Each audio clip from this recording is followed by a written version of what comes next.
আসসালামু আলাইকুম খাতিন ও হজরত, আসসালামু আলাইকুম। হাসিনা প্রেমিকা আমার, তোমারে লইয়া দুঃসত্য কাব্য হইয়া তারপর অন্যান্য রাজনৈতিক কথা হোক বা অন্যান্য কথা হোক, কি এসে যায়? থাকবে হাসিনার সুমতি। হাসিনা হও আরও রূপসী, আরও রূপবান, বিষাদময়ী। তোমার চোখের পানি নতুন রূপে করুক তোমার শ্রীমতী রাধিকা। হাসিনা তোমার কারো চোখ দুটি বিষণ্ণতায় ভরা। হাসিনা প্রেয়সী আমার, খোলো না, থাকো আরও কিছুক্ষণ। কেন বললাম জানো? তোমার গোয়ার গোবিন্দ মূর্খ আওয়ামী লীগাররা ওমর সাহেবকে লইয়া পাগল হইয়া গিয়াছে। যুদ্ধোত্তর বাংলাদেশে ওমর সাহাব আপনার পিতার বিরুদ্ধাচারণ করেছিলেন, যেমন বিরুদ্ধাচারণ করেছিলেন সরঞ্জিৎ সেনগুপ্ত। তিনি সংবিধানে স্বাক্ষর করেন নাই। এই শুয়ারের বাচ্চা আওয়ামী লীগাররা কি এগুলো খবর রাখে? কিন্তু সেমুর কিচ্ছু কর নাই। কিন্তু গত রাতে এক খানকি মাগি নামজার কল্পনা রায় চৌধুরী, সম্ভবত বিচিয়ালা আপু, উমর সাহেবরে কইছে রাজাকার। আরে খানকি মাগি, তুই কতদূর পড়াশোনা করছিস যে শুয়ারের বাচ্চা? আবার আরেক বট অ্যাকাউন্টের শুয়ারের বাচ্চা, নাম কি রাখছে? আলো জলুক। সেই শুয়ারের বাচ্চা বলতেছে বদ উমর, আর শালা বাঞ্চোতরা আয় তোদেরকে রাজনীতি শিখাই। শালা বাঞ্চোতরা তোদেরকে রাজনীতির প্রতিটা পদে পদে শিখাবো।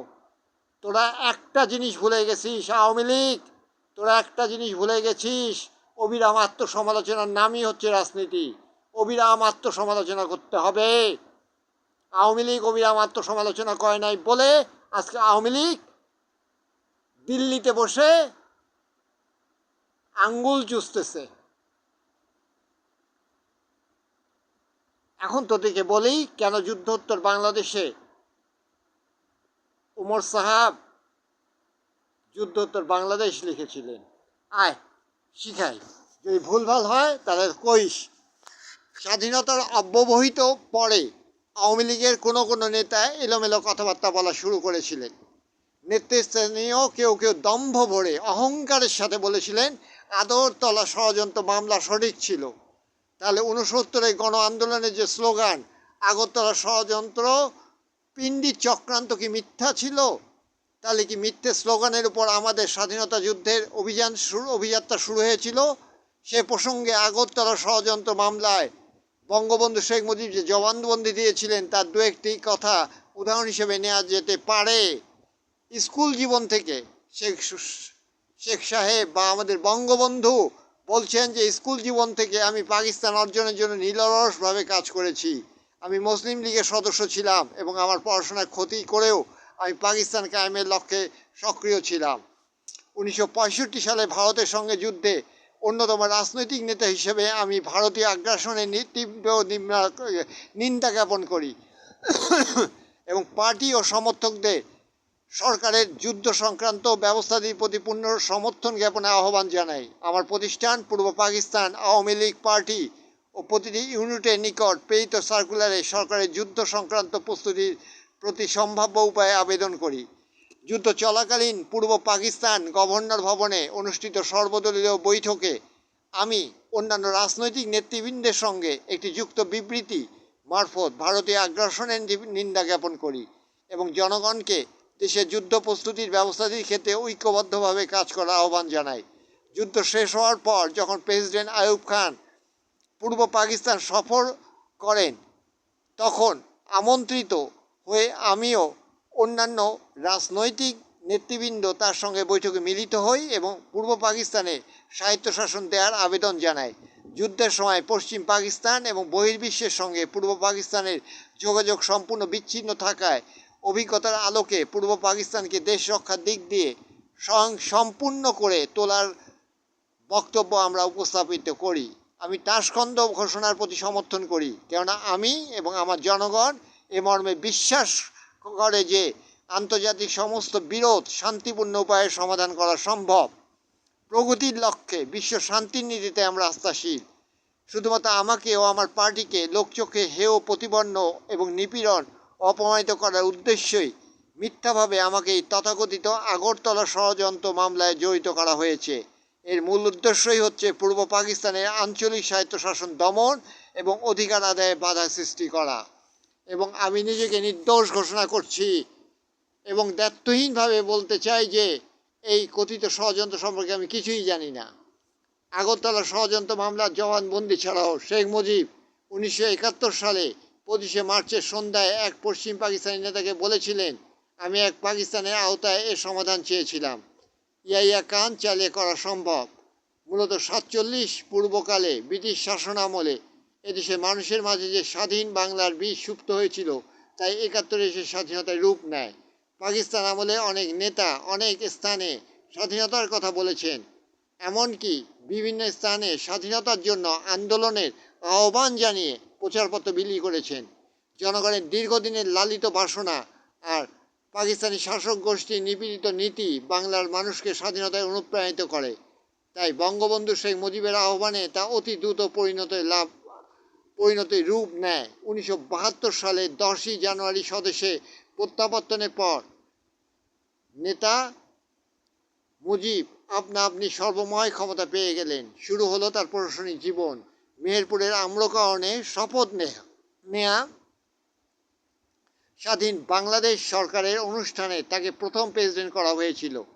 প্রেসিডেন্ট হিসেবেই ক্ষমতা হাতে নিলেন। 7.5 কোটি মানুষের সদ্যজাত রাষ্ট্রটি পরিচালনার দায়িত্ব তার উপর অর্পিত হলো। 6 দফার বাস্তবায়নের মাধ্যমে যে নেতা পূর্ব বাংলার মানুষের ভাগ্য ফেরাতে চেয়েছেন সেই পূর্ব বাংলার পুরো ক্ষমতাই তার হাতে। দেখা যাক জনগণের ভাগ্য কেমন করে ফিরছে। রাষ্ট্র পরিচালনার দায়িত্ব পেয়ে আওয়ামী লীগ নেতাদের ক্ষমতার লড়াই ও ক্ষমতা নিয়ে মন্ত্রিত্ব নিয়ে অভ্যন্তরীণ বিরোধ থামাতেও তাকে হিমশিম খেতে হলো। প্রচুর অস্ত্রে সজ্জিত মুজিব বাহিনীকে সম্পূর্ণ নিয়ন্ত্রণে আনা সম্ভব হলো না। বিশ্ববিদ্যালয় আর কলেজের তরুণ ছাত্ররাই ছিল মুজিব বাহিনীর সদস্য। আওয়ামী লীগ সমর্থিত ছাত্রলীগ দুভাগ হয়ে গেল। তারই পরিণতিতে পরবর্তীতে জন্ম হলো জাসদের। আওয়ামী লীগারদের ভিতরে অভ্যন্তরীণ কোন্দল মুজিববাদ আর বৈজ্ঞানিক সমাজতন্ত্রের আদর্শে যখন দ্বিধা বিভক্ত হতে চলল তার দল, তখন তিনি কঠিন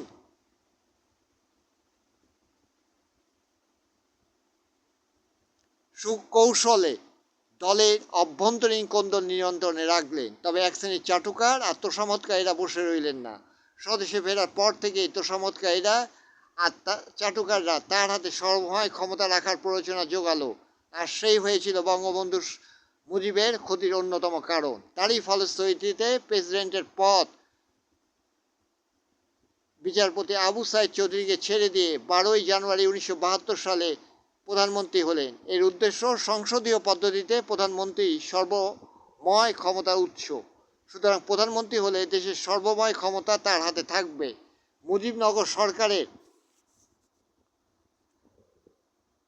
মুজিবনগর সরকারের স্বপ্রস্তাবিত প্রধানমন্ত্রী তাজউদ্দিনকে মন্ত্রী করা হলো। সেদিন যাদেরকে মন্ত্রিত্ব দেওয়া হলো তারা হলেন সৈয়দ নজরুল ইসলাম, তাজউদ্দিন আহমেদ আর ডক্টর কামাল হোসেন। যতদূর জানা যায় যে ডক্টর কামাল হোসেন মুক্তিযুদ্ধকালীন বিতর্কিত ও স্বাধীন বাংলা বেতার কেন্দ্র থেকে তার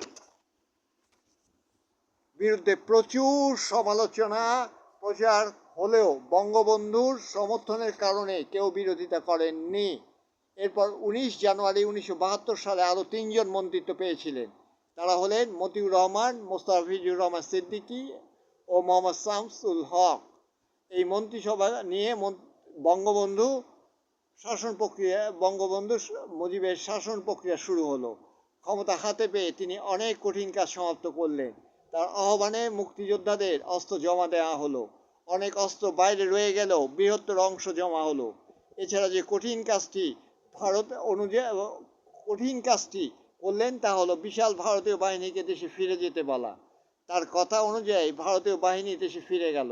এত দ্রুত কোনো বিদেশি দখলদার বাহিনী ফেরত যাওয়ার ইতিহাস নেই। বঙ্গবন্ধুর অনুরোধে তাই হলো।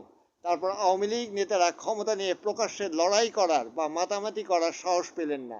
তবু দলের নেতাদের মানসিক অবস্থা অনুধাবন করে মন্ত্রিসভায় আরও অনেককে সুযোগ করে দিলেন। 1972 সালে 12 এপ্রিল আব্দুল মান্নান, ডক্টর মফিজ চৌধুরী, মোল্লা জালাল উদ্দিন আহমেদ, মিজানুর রহমান চৌধুরী, মোহাম্মদ আতাউল গনি ওসমানী, আব্দুর রব সেনিয়াবাদ, মোহাম্মদ সরাফ হোসেন ও আব্দুল মালিক উকিলকে মন্ত্রীর পদ দেওয়া হলো। জনগণের প্রাণপ্রিয় নেতা থেকে প্রধানমন্ত্রী প্রোটোকল নামক এক রাষ্ট্রীয় সুকঠিন নিয়ম কানুনের আওতায় পড়ে গেলেন। প্রধানমন্ত্রী হিসেবে দেশকে পরিচালনা করার নীতিমালা, শৃঙ্খলা, নিয়মতান্ত্রিকতা, দক্ষতা সব কিছুরই দরকার। নতুন দেশ, তাছাড়া একটা যুদ্ধের ভেতর দিয়ে জন্ম হয়েছে, তাই সবই ছিল এলোমেলো। এরই মাঝে শেখ মুজিবের দ্বৈত সত্তার আবির্ভাব ঘটল। একদিকে জননন্দিত নেতা, অপরদিকে প্রধানমন্ত্রী। নেতার গুণাবলী অনুযায়ী তিনি ছিলেন দয়ালু এবং উদার, জনগণের কাছাকাছি থাকা যার অভ্যেস, মুক্ত জীবন, সাধারণ জীবনে অভ্যস্ত যিনি। প্রধানমন্ত্রী হিসেবে এক কঠিন নিয়মাবর্তিতার মাঝে দেশ পরিচালনা করা তার পক্ষে কঠিন হলো। বঙ্গভবন, গণভবন থেকে শুরু করে দেশের যেখানেই যেতেন দলে দলে মানুষ দেখা করতে আসত। আর তারই গহীনে প্রধানমন্ত্রী মুজিব হারিয়ে যেতেন নেতা মুজিবের মাঝে। বারবার প্রশাসন সাজানোর পদক্ষেপ গ্রহণ করতেন কিন্তু পারলেন না। এক শ্রেণীর চাটুকার, তোষামতকারী তার কান ভারী করে রাখত। আস্তে আস্তে মন্ত্রী পরিষদের তালিকাও বাড়তে লাগলো। যতই দিন যেতে লাগলো ততই স্বজনপ্রীতির কথাও শোনা যেতে লাগলো। বিশেষত তার ভাগ্নে শেখ ফজলুল হক মনি আর শেখ কামালকে নিয়ে নানা কথা শোনা যেত। চাল আটার দাম দ্বিগুণ হয়ে গেল। যুদ্ধের কারণে জিনিসপত্রের দাম বাড়ার কথা আওয়ামী লীগ সরকার বললেও জনগণ সে সময়ে তাদের কথা বিশ্বাস করতে চাইল না। তার কারণ আওয়ামী লীগারদের মধ্যে এক শ্রেণীর ব্রিফকেস ব্যবসায়ী উত্থান, যেটা এই গত 15 বছরে অবশ্যই হয়েছে। লাইসেন্স পারমিট হয়েছে, এই লাইসেন্স পারমিট আর রিলিফ বিল নিয়েও আওয়ামী লীগারদের বিরুদ্ধে অভিযোগ উত্থাপন শুরু হলো। পাকিস্তান থেকে 35,000 সেনা সদস্য সহ হাজার হাজার আটক বাঙালি স্বদেশে ফিরে এলো। একদিকে মুক্তিযোদ্ধা, অপরদিকে পাকিস্তান ফেরত বাঙালি। রেড ক্রসের সহযোগিতায় ফিরে আসা বাঙালিদের স্ব চাকুরিতে পুনর্বাসন সহ এক কঠিন পরিস্থিতির সৃষ্টি হলো। দেশ পরিচালনায় আওয়ামী লীগের ব্যর্থতা তাদের রাষ্ট্রীয় ক্ষমতা হাতে নেওয়ার পর থেকে পরিলক্ষিত হচ্ছিল। যদি স্বাধীনতার পরবর্তী মুহূর্তে এসব খুঁটিনাটি বিষয় নিয়ে মন্ত্রিপরিষদে একটি সুষ্ঠু সিদ্ধান্তের ভিত্তিতে নীতিমালা তৈরি করে রাখতেন, তাহলে এমন কঠিন অবস্থায় পড়তে হতো না। তাছাড়া মুক্তিযুদ্ধে অংশগ্রহণকারী সব রাজনৈতিক দলের মতামত নিয়ে একটি জাতীয় উপদেষ্টা কমিটি গঠন করলে হয়তো বঙ্গবন্ধু এইভাবে নিহত হতেন না এবং এভাবে দেশে ক্ষতিও হতো না। স্বাধীনতার পরে আওয়ামী লীগের একক চ্যাম্পিয়ন হওয়ার প্রবণতা মুক্তিযুদ্ধে অংশগ্রহণকারী অন্যান্য দলকে অবমূল্যায়ন করা এক শ্রেণীর আওয়ামী নেতাদের স্বভাবজাত ছিল। নেতার তোষণ এক শ্রেণীর অন্যতম কাজ ছিল। আওয়ামী লীগের গঠনমূলক দৃষ্টিভঙ্গির অভাব এবং রাষ্ট্রের মৌলিক বিষয় সম্পর্কে কোনো সুষ্ঠু সিদ্ধান্ত বা নীতিমালা না থাকার কারণে দেশের রাজনীতি, অর্থনীতি অতি দ্রুত বিকৃত পথে চলতে শুরু করে। আর তারই রেস ধরে 1972 সালের 17 সেপ্টেম্বর পল্টন ময়দানে মুজিবের অনুসারী মুক্তিযুদ্ধের অন্যতম তরুণ নেতা আসমা আব্দুর রব প্রকাশ্যে বিরুদ্ধাচারণ করে বললেন, আওয়ামী লীগাররা পাকিস্তানিদের চাইতে অনেক বেশি জঘন্য আর দুর্নীতিবাজ। আরও বলেছেন, বঙ্গবন্ধু শেখ মুজিবের বিরুদ্ধে আমার কোনো অভিযোগ নেই, জাতির পিতা শেখ মুজিবের বিরুদ্ধে আমার কোনো অভিযোগ নেই, আমার অভিযোগ প্রধানমন্ত্রী শেখ মুজিবের বিরুদ্ধে। আব্দুর রবের সে বক্তৃতা দেশের পত্রপত্রিকা সহ বিবিসি থেকে প্রচার পেল। স্বাধীনতার পরে জনগণের মনের অবস্থা দ্রুত বদল হতে থাকলো। ক্ষমতাসীন আওয়ামী লীগারদের লাইসেন্স পারমিট কেলেঙ্কারি জনমনে নিদারুণ বিভীষিকার সৃষ্টি করলো। অনেক আশা আকাঙ্ক্ষার স্বাধীনতার প্রতি দেশের প্রতি মানুষ আস্থা হারালো। কিন্তু এর জন্য দায়ী যে স্বাধীনতা নয়, এর জন্য দায়ী যে দেশ নয়, তা সাধারণ জনগণ কি সহজে বোঝে? আসলে এর জন্য দায়ী হচ্ছে আমাদের সহবিরোধী রাজনীতি। নেতারা যে আদর্শ নীতিমালা দেখিয়ে ক্ষমতায় গিয়েছেন, ক্ষমতায় গিয়ে তার উল্টোটাই করেছেন, যেটা গত 15 বছরে হাসুবু তুমি সেটা করেছো। হাসুবু তুমি আমার প্রেমিকা, তুমি আমার সমস্ত কিছু। এই মাঝে অনেকগুলো আইন পাশ হলো, কোলাবরেটর আইন পাশ হলো ঠিকই, কিন্তু যে কোর্টে বিচার হবে সে কোর্টে বিচারপতির আসনে সরকারি কর্মচারীর দোহাই দিয়ে বসে গেল কোলাবরেটরদের কেউ, যা আওয়ামী লীগের বা মুক্তিযুদ্ধের আদর্শকে ব্যাহত করলো। জনগণের অসন্তোষ, ক্ষোভ, কষ্ট বঙ্গবন্ধু শেখ মুজিব অনুধাবন করতে পারলেও তার সমাধানে ব্যর্থ হলেন। প্রশাসনিকভাবে কঠোর হতে চাইলেন, তাতে আরও ক্ষতি হলো। বেআইনি অস্ত্র উদ্ধার, চোরাই কারবারি, মুনাফাখোর ইত্যাদি গণবিরোধী লোকদের বিরুদ্ধে ব্যবস্থা গ্রহণ করলেন। এমনকি নিজ দলের ১৯ জন সংসদ সদস্যদের বিরুদ্ধেও দুর্নীতির অভিযোগ তুলে ব্যবস্থা নিলেন, কিন্তু কোনো কাজ হলো না। ততদিনে ওই সব দুর্নীতির গন্ধ আওয়ামী লীগের গায়ে গায়ে হয়ে গেল। কি বাংলাদেশ নতুন রাষ্ট্র, সব কিছু নতুনভাবে শুরু হয়েছে বলে দুর্নীতির অপরিসীম সুযোগ ছিল। দুর্নীতি কেবল আওয়ামী লীগ লিগার বা প্রশাসনের মাঝে সীমিত ছিল না, আসলে স্বাধীনতার সুযোগে তৎকালীন দুর্বলতায় সরকারের অব্যবস্থাপনার কারণে যে যার সুবিধা মতো কার্যসিদ্ধি করেছিলেন। তৎকালীন রেড ক্রস সোসাইটির প্রধান ছিলেন গাজী গোলাম মোস্তফা। বাংলাদেশ রিলিফ দেওয়ার জন্য বিদেশি সাহায্য সংস্থাগুলো যে কম্বল দিয়েছিল তা বাংলাদেশের জনসংখ্যার তুলনায় বেশি ছিল। তাই বঙ্গবন্ধু নিজেই প্রশ্ন ছিলেন, আমার ভাগের কম্বলটি কোথায়? বঙ্গবন্ধুর সে কথায় যেমন দুর্নীতি কথায় স্পষ্ট হয়ে উঠল, তেমনি তার স্ববিরোধী বক্তব্যে দলের ভাবমূর্তি নষ্ট হলো। শেখ মুজিব দেশের মানুষের দেওয়া টাইটেল, উপহার, ভালোবাসা পেয়েছেন সীমাহীন। ধন সম্পদের লোভ ছিল না, কিন্তু তার ভাই শেখ নাসেরের অসৎ উপায়ে ধন সম্পদ অর্জনের কথা শোনা যেত। হ্যাঁ, বুঝলাম, সবই গুজব, সবই গুজব, গুজব, গুজব, গুজব। তাছাড়া বঙ্গবন্ধু পুত্র শেখ কামাল বাংলাদেশ ব্যাংকের কেন্দ্রীয় কার্যালয়ের সামনে মতিঝিলের চৌরাস্তায় পুলিশের সাথে গোলাগুলি করে আহত হওয়ার কথা দেশব্যাপী প্রচার পেয়েছিল। এটাও প্রচার, এটাও গুজব, এটা জামাতে ইসলামীর প্রচার, তাই না? এসব গুজব। অবশ্য আহত কামালকে মুজিব দেখতে যাননি, উপরন্তু ভর্ৎসনা করেছিলেন। তবু সে কারণে মুজিবের ভাবমূর্তি চরমভাবে ক্ষতিগ্রস্ত হলো। শেখ মুজিবের স্ত্রী ছিলেন একজন বিদেশি মহিলা, যাকে নিয়ে কোনো কথা শোনা যায়নি। তবে তার ভাগ্নে ফজলুল হক মনিকে নিয়ে অনেক গুজব, অনেক দুর্নীতির কথা শোনা গেল। 15ই আগস্ট 1975 সালে তাকে সপরিবারে হত্যার পরে দুর্নীতির কোনো প্রমাণ মেলেনি। তাহলে এগুলো কি গুজব না? গুজব। স্বাধীনতার পরে আওয়ামী লীগ সরকার একটি কঠিন কাজ সমাপ্ত করেছিলেন, যা পাকিস্তানবাসী পাকিস্তান সৃষ্টির 10 বছর পরেও করতে পারেনি। বাংলাদেশ সৃষ্টির বছরের মাঝেই জাতিকে উপহার দিলেন একটি সংবিধান, একটি জাতীয় দলিল। আইনমন্ত্রী ডক্টর কামাল হোসেন সংবিধান রচনা করেছেন। সংবিধান অতি দ্রুত প্রণয়নের মাধ্যমে জাতির জন্য আর একটি গর্ব সৃষ্টি করে গেলেন। সংবিধানে ধর্মনিরপেক্ষতা প্রাধান্য পেলেও বাস্তবে তার প্রয়োগ হলো উল্টো।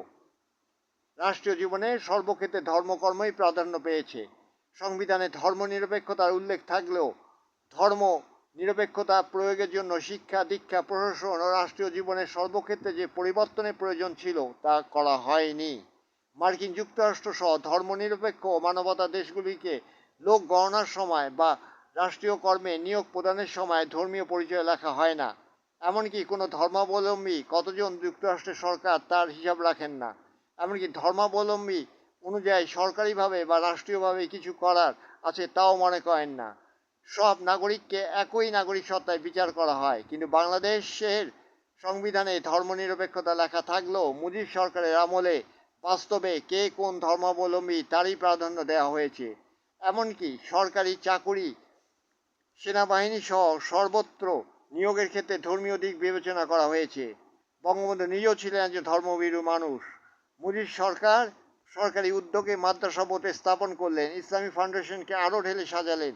অথচ পাকিস্তানি সেনাদের হাতে ধ্বংস হয়ে যাওয়া রমনা কালীবাড়ি মন্দিরটি পুনর্নির্মাণের অনুমতি দিলেন না।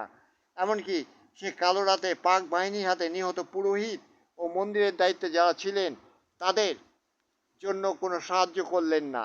দেশের সংখ্যালঘু সম্প্রদায়ের প্রতি মুজিব সরকারের অমর স্ববিরোধী ভূমিকায় তারা সেদিন মানসিকভাবে আহতই হয়নি, তারা এদেশের সরকারের প্রতি আস্থা হারালো।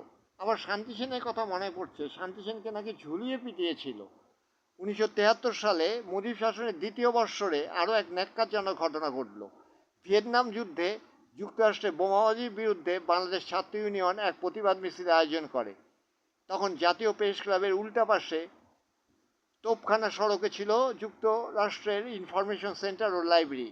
বাইরে প্রেস ক্লাবের সামনে এক বিরাট ছাত্র সমাবেশ হচ্ছিল, যার নেতৃত্বে ছিল ছাত্র ইউনিয়ন নেতা ডাকসু ভিপি মুজাহিদুল ইসলাম সেলিম। প্রথম দিকে শান্তিভঙ্গের কোনো লক্ষণ দেখা না গেলেও হঠাৎ করে কি যেন ঘটে গেল। ছাত্ররা ওই ভবনটি আক্রমণ করে বসলো। তখন মস্কো ওয়াশিংটন স্নায়ুযুদ্ধ চলছে। বাংলাদেশের ছাত্র ইউনিয়ন ছিল বাংলাদেশের কমিউনিস্ট পার্টির অঙ্গ সংগঠন, যাদেরকে মস্কোপন্থী রূপে অভিহিত করা হতো। যুক্তরাষ্ট্রের ইনফরমেশন সেন্টার আক্রমণের সাথে সাথে পুলিশ গুলি চালালো, ছাত্র ইউনিয়নের 2জন ছাত্র নিহত হলো। সে সময় দেশের বিশ্ববিদ্যালয়, কলেজ, সংসদগুলিতে ছাত্র ইউনিয়নের জয় জয়কার। তেমনি অবস্থায় ছাত্রদের উপর গুলি ছাত্র জনগণের মাঝে আওয়ামী লীগ সরকারের প্রতি চরম বিরূপ মনোভাবের সৃষ্টি করে। তাছাড়া স্বাধীনতার অব্যবহিত পরে 1972-এর 30 জানুয়ারি চলচ্চিত্রকার ও লেখক জয়ী রায়হানের নিখোঁজ হওয়াকে কেন্দ্র করে আওয়ামী লীগারদের প্রতি যে সন্দেহ অবিশ্বাস দানা বেঁধে ওঠে, ছাত্রদের উপর গুলি তা আরও ঘনীভূত করে তোলে। যে মুজিব ছিলেন জনগণের অধিকারের প্রতীক, ক্ষমতায় গিয়ে হয়ে গেলেন স্বৈরাচারী। রাজপথের গুলির বিরুদ্ধে সোচ্চার নেতা বদলে গেলেন শুধু ক্ষমতা পেয়ে। তাহলে ক্ষমতাই কি সব? অমন একটি প্রশ্ন জনমনে সৃষ্টি হলো। বাংলাদেশের মতো একটি সদ্যজাত রাষ্ট্রকে জন্মলগ্নেই দুর্নীতি রাহু গ্রাস করে ফেলল। 200 কোটি বিদেশি ডলার সাহায্য পরেও 2 বছর না হতে দেশটি দেউলিয়া হয়ে গেল। ভারতে ছাপানো জাল মুদ্রা দেদার আসছে, এমন একটি খবরে সচেতন মহল আরও শঙ্কিত হলো।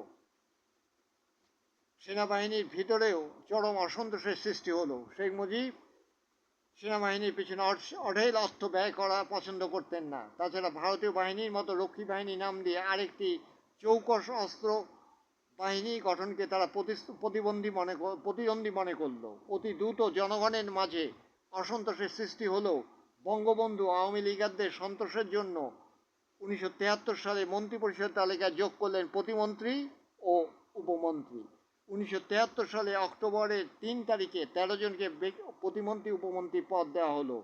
সেদিন যারা মন্ত্রিত্ব পেলেন সেই সৌভাগ্যবান ব্যক্তিরা হলেন ডাক্তার কৃষিশ চন্দ্র মণ্ডল, ব্যারিস্টার আমিরুল ইসলাম, তাহিউদ্দিন ঠাকুর, আব্দুল মমিন, মুসলিম উদ্দিন খান, আব্দুল মোমেন তালুকদার, নুরুল ইসলাম মঞ্জু, নুরুল ইসলাম চৌধুরী, বেগম মদ্দুন্নেসা আহমেদ, বেগম নুরজাহান মুর্শেদ, কে এম ওবায়দুর রহমান, দেওয়ান ফরিদ গাজী ও রিয়াজউদ্দিন আহমেদ। অবশ্য এর আগে 1973 সালের 16 তারিখে মনোরঞ্জন ধরকে মন্ত্রী করা হয়।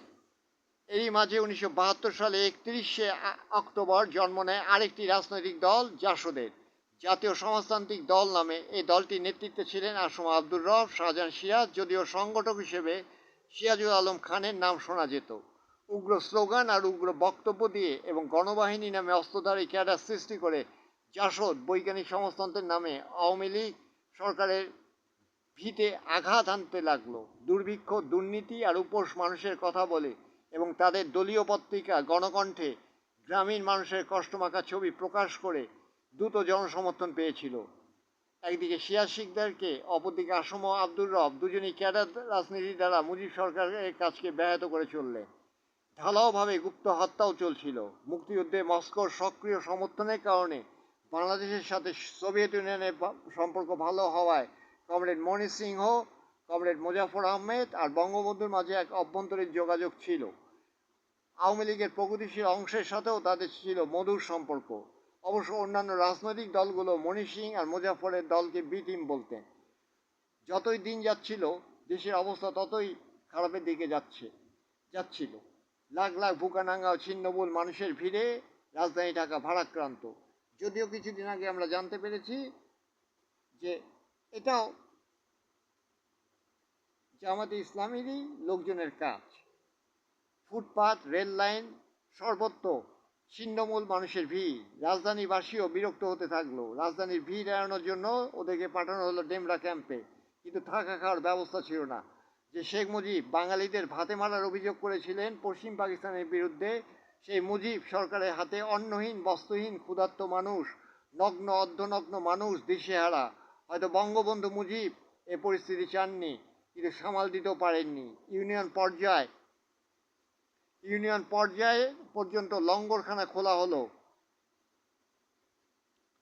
কিন্তু মানুষের ক্ষুধার জ্বালা মিটল না। অভ্যন্তরীণ একটা গৃহযুদ্ধ চলছিল। গণবাহিনীর হাতে নিহত হচ্ছেন আওয়ামী লীগাররা। নকশাল অপারেশনে ঢাকার নবাবগঞ্জ ও দোহার থানায় কমরেড তোহার বাহিনী শ্রেণীশত্রু খতমের নামে এক অরাজক পরিস্থিতির সৃষ্টি করলো। আসম আব্দুর রবের নেতৃত্বে জনসমাবেশ করে স্বরাষ্ট্রমন্ত্রীর বাড়ি ঘেরাও করা হলো। নিহত হলো অনেক। গুপ্ত হত্যা, অরাজকতা সামাল দিতে মুজিব কতগুলো পদক্ষেপ গ্রহণ করলেন। তন্মধ্যে অস্ত্র উদ্ধারের জন্য রক্ষী বাহিনী আর সেনাবাহিনী নামানো হলো, সেখানেও বিরোধের সৃষ্টি হলো। কোনো কোনো অস্ত্রধারী আওয়ামী লীগার হলে ওপর থেকে তদবির শুরু হতো, তাতে সেনাবাহিনী আর রক্ষী বাহিনীর সদস্যরা বিব্রত বোধ করতেন। তবে সরবরাহদের চাইতে জাসদ ক্যাডারদের কাছ থেকে অনেক অস্ত্র উদ্ধার করা হয়। হঠাৎ একদিন শোনা গেল চট্টগ্রামের শিয়া শিকদার গ্রেপ্তার হয়েছেন, তাকে ঢাকায় আনা হলো। বঙ্গবন্ধু তাকে সঠিক পথে আসার আহ্বান জানালেন, কিন্তু শিয়া শিকদার নাকি আপোষহীন ভাব প্রকাশ করেন। সৈয়দ রিয়াজুর রশিদ এই বিষয়ে হাতিয়ারওয়ালা নামে একটা গল্প লিখেছিলেন, সেই গল্পটা আপনারা পড়ে নিতে পারেন। এরপর শিয়া শিকদারকে গুলি করে হত্যা করা হয়, যদিও সরকারি প্রেস নোটে বলা হলো তিনি পালানোর চেষ্টা করলে গুলি করা হয়। তাদের শিয়া শিকদার হত্যার পর প্রকাশ্য জনসভায় শেখ মুজিব দম্ভ করে বলেছেন, কোথায় এখন শিয়া শিকদার? কিছুদিন আগে নিউক্লিয়াস এবং আওয়ামী লীগের আরও সব তাত্ত্বিকরা জানালো যে এটা ভুল তথ্য। প্রকাশ্য জনসভায় সে উক্তি তার প্রতি জনসাধারণের বিরূপ ধারণা সৃষ্টি করলো। সেদিন শুধু তার জনপ্রিয়তায় হ্রাস পায়নি বা কমে যায়নি, তিনি হয়ে গেলেন একজন হত্যাকারী খুনি শাসক। দেশে বিচার বিভাগ আছে, শিয়া শিকদারের অপরাধের জন্য তাকে আদালতে পাঠানো যেত, বিচার হতে পারত। কিন্তু বঙ্গবন্ধু প্রকাশ্য জনসভায় যে বক্তব্য দিয়েছেন তা তার রাজনীতির আদর্শের বিরুদ্ধে কাজ করেছে। তাছাড়া তার কথায় তিনি যে হত্যাকাণ্ড ঘটিয়েছে তা সুস্পষ্টভাবে প্রমাণ হলো। শিয়া শিকদারের হত্যাকাণ্ডের কথা দেশব্যাপী রটে গেলে বঙ্গবন্ধুর জনপ্রিয়তা আরও কমে গেল। দেশের চরম নৈরাজ্যবক পরিস্থিতির কারণে বঙ্গবন্ধু নিজ দলের উপর আস্থা হারিয়ে ফেললেন। কিভাবে কি করবেন বুঝে উঠতে পারছিলেন না, তার ক্ষমতার অভাব ছিল না। 71 সালে তিনি এমন একজন অবিস্মরণীয় নেতা হয়েছিলেন যার ক্ষমতা ছিল অপরিসীম। হয়তো আরব্য রজনী সেই গল্পকথার আলাউদ্দিনের আশ্চর্য প্রদীপের মতো। তখন তিনি যা চাইতেন তা করতে পারতেন। দেশ পরিচালনার অনভিজ্ঞতা এবং অদূরদর্শিতা রাষ্ট্র প্রশাসন চালাতে ব্যর্থ হলেও ক্ষমতায় কোনো কমতি ছিল না। তথাপি তিনি আরও বেশি ক্ষমতা হাতের মুঠোয় নিয়ে আসার পরিকল্পনায় ও প্রতিক্রিয়ায় মত্ত হয়ে উঠলেন। 1974 সালে স্পেশাল পাওয়ার অ্যাক্ট বা বিশেষ ক্ষমতা আইন জারি করলেন। বিনা বিচারে জেলখানায় আটক রাখার মতো কালো আইন যিনি জারি করলেন তিনি ছিলেন এদেশের জননন্দিত নেতা শেখ মুজিবুর রহমান। জনগণের মহান নেতা ক্ষমতায় গিয়ে ক্ষমতার প্রয়োজনে হলেন স্ববিরোধী এক নায়ক। তিনি সিদ্ধান্ত নিলেন ফ্রান্স আমেরিকার নিয়মে রাষ্ট্রপতি শাসিত সরকারের প্রবর্তন করবেন। তিনি তা করলেন। মুক্তিযুদ্ধকালীন সময়ে নেতৃত্ব দানকারী নেতা ও প্রধানমন্ত্রী তাজউদ্দিনের সাথে বঙ্গবন্ধুর শীতল সম্পর্ক রাজনৈতিক মহলে প্রচার না পেলেও একেবারে গোপন ছিল না। আসলে তাজউদ্দিন ছিলেন একজন আদর্শ রাজনীতিক এবং বঙ্গবন্ধুর অনুরাগী। এমজি ওসমানী বঙ্গবন্ধুর একদলীয় সরকারে যোগ দেননি। সংসদ সদস্য ব্যারিস্টার মইনুল হোসেন একদলীয় সরকারের প্রতি সমর্থন করেননি। তিনি সংসদ সদস্যদের পদ থেকে পদত্যাগ করেন। কুমিল্লা জেলার দাউদকান্দি থানার বিশ্বাসঘাতক খন্দকার মোস্তাক আহমেদের সাথে সে সময় বঙ্গবন্ধুর কোনো বিরোধ ছিল বলে কেউ অনুমান করতে পারেনি। শেখ মুজিবের সাথে মধুর সম্পর্ক বজায় রেখে মোস্তাক তাকে হত্যা করার পরিকল্পনায় রত ছিলেন। 1974 সালে 28শে ডিসেম্বর মুজিব সরকার দেশব্যাপী জরুরি অবস্থা ঘোষণা করলে ঘটনা অভাবনীয় মোড় নিল। জনগণকে সকল অধিকার বঞ্চিত করে জাতীয় সংসদের সর্বময় ক্ষমতার পক্ষে আইন করিয়ে নিলে। আসলে শেখ মুজিবের আইন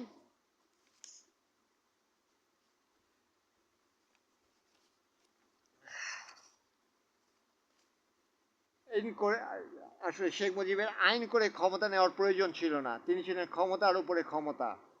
জীবনানন্দ দাশ বলেছিলেন না, আকাশের ওপরে আকাশ, এখানে বলা যেতে পারে ক্ষমতার উপরে ক্ষমতা। তিনি প্রধানমন্ত্রী বা প্রেসিডেন্ট না হয়ে শুধুমাত্র দলের প্রধান হয়েও প্রধানমন্ত্রী বা প্রেসিডেন্ট বানাতে বা নামাতে পারতেন। জরুরি অবস্থা ঘোষণার পরে আরেক প্রক্রিয়া শুরু হলো। জাতীয় সংসদ অর্থহীন হয়ে গেলেও আওয়ামী লীগাররা এটাকে দ্বিতীয় বিপ্লব বলতে লাগলেন। বাংলাদেশ সমাজতন্ত্রের পথে এগিয়ে চলেছে, তারা এগুলো প্রচার করতে লাগলেন। সোভিয়েত ইউনিয়নের নির্দেশে সব হচ্ছে। স্বাধীনতা যুদ্ধে যুক্তরাষ্ট্র সহ পশ্চিমা অনেক দেশের বাংলাদেশের প্রতি সমর্থন না করার কারণে বঙ্গবন্ধু সোভিয়েত বলয়ে চলে গিয়েছিলেন। বাংলাদেশে যখন শেখ মুজিব দ্বিতীয় বিপ্লব এবং একদলীয় সরকার গঠন প্রক্রিয়ায় ব্যস্ত, তার কিছুকাল আগে সেনাবাহিনীর হাতে নিহত হয়েছিলেন চিলির প্রেসিডেন্ট আলেন্দে। কমরেড মণি সিংহ ধানমন্ডির 32 নম্বর রোডের বাসভবনে গিয়ে আলেন্দের নিহত হবার উদাহরণ দিয়ে বঙ্গবন্ধুকে কথা প্রসঙ্গে তার নিরাপত্তার কথা বলেছিলেন। সেদিন শেখ মুজিব গর্ব করে দেশবাসীর প্রবল ভালোবাসায় নিজেকে অভিষিক্ত মনে করে ময়মনসিংহকে জবাব দিয়েছিলেন, আমাকে মারতে পারে এমন মানুষের জন্ম বাংলাদেশে হয়নি। 1975 সালে 25শে জানুয়ারি মাহমুদউল্লাহকে প্রেসিডেন্ট পদ থেকে সরিয়ে শেখ মুজিব আবার প্রেসিডেন্ট হলেন। 1973 সালের 23শে ডিসেম্বর তারিখে বিচারপতি আবু সাইদ চৌধুরী স্থল অভিষিক্ত হয়েছিলেন মাহমুদউল্লাহ। বঙ্গবন্ধু যা চাইতেন, যাকে যে পদ প্রদান করতেন তাই হতো, তার ইচ্ছাই ছিল চূড়ান্ত। 1971-এর